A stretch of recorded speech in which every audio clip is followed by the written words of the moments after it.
বন্যার পানিতে সব মাছ ভেসে যাচ্ছে।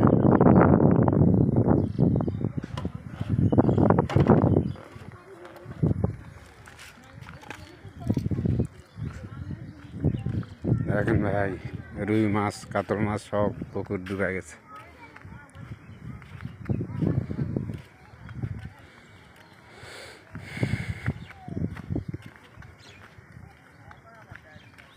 কই আসিচ্ছে?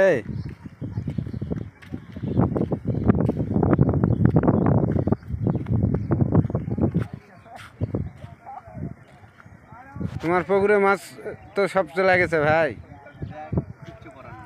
হ্যাঁ, কত টাকার মাছ হবে ভাই? হ্যাঁ, এক একটা মাছের ওজন কত ছিল? কেজি পার নাকি? ও দেখ, কষ্ট করেছেন যখন, মাছগুনা নষ্ট হয়ে গেছে, যা আছে এরা দিয়াই হবে ইনশাআল্লাহ।